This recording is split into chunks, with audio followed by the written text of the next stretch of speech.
Welcome, loyal blog readers, to our weekly installment of our podcast series entitled The Class Action Weekly Wire.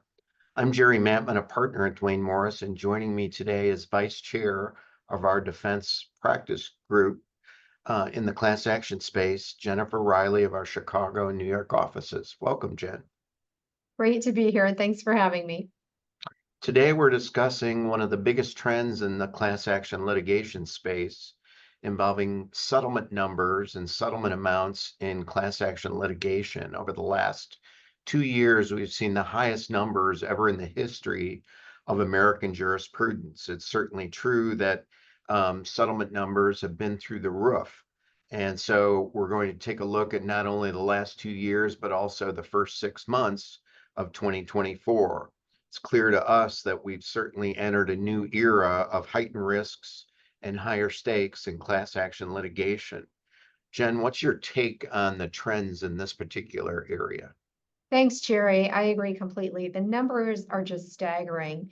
In 2023, parties agreed to resolve 10 class actions for $1 billion or more. In 2022, parties resolved 14 class actions for $1 billion or more in settlement dollars. That makes $24 billion settlements in 2 years. Many of the settlements in 2023 emanated outside of the products and pharmaceutical space, really signaling a wider base and a greater threat to businesses as these settlements continue to redistribute wealth. However, these settlements have reached virtually all industries and all areas of the country. Let's talk about one in particular, and that's the 12.5 billion with a B class action settlement in 2023 stemming from the federal court in South Carolina in the foams products liability litigation. It's somewhat of a mass tort situation as well as product liability involving chemicals used in film forming work and fire extinguishing agents, and claims that it causes cancer, and PFAS, forever chemicals, are linked to both health risks and environmental contamination. The plaintiffs claim that exposure to these chemicals resulted in cancer, liver damage, and other health conditions, and that the manufacturers of these chemicals knew or should have been aware. Was no trial on the merits. Parties agreed to settle, but at $12.5 billion, largest class action settlement of the year. What other areas and what other cases spiked those big numbers over the past year? The third largest settlement of 2023 was in an antitrust class action that was called In Re Payment Card Interchange Fee and Merchant Discount Antitrust Litigation. The settlement of $5.6 billion resolved claims by the plaintiffs, who were primarily merchants, merchant associations, who were alleging their credit card companies and their networks engaged in anti-competitive practices.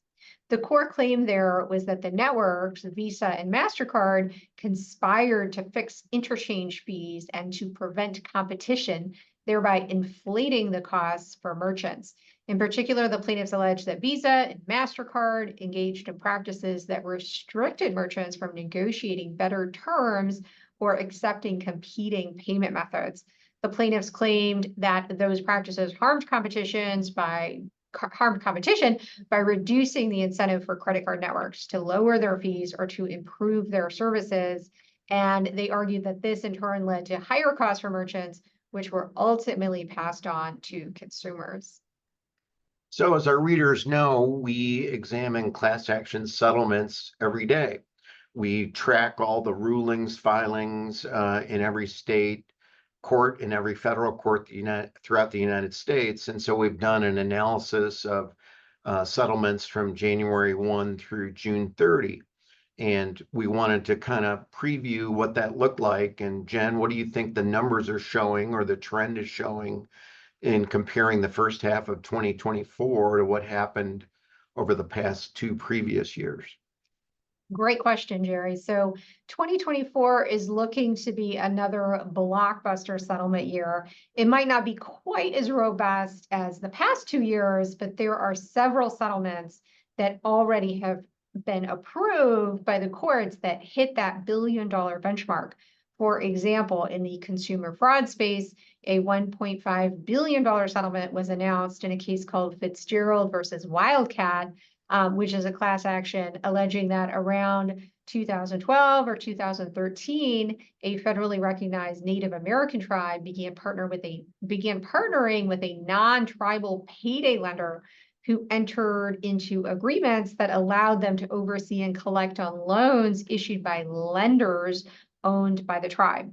In that case, the tribe alleged that the lenders collected millions of dollars in unlawful debts and conspired with each other and others to repeatedly violate state lending laws, resulting in the collection of unlawful debts from the plaintiffs and from the class members.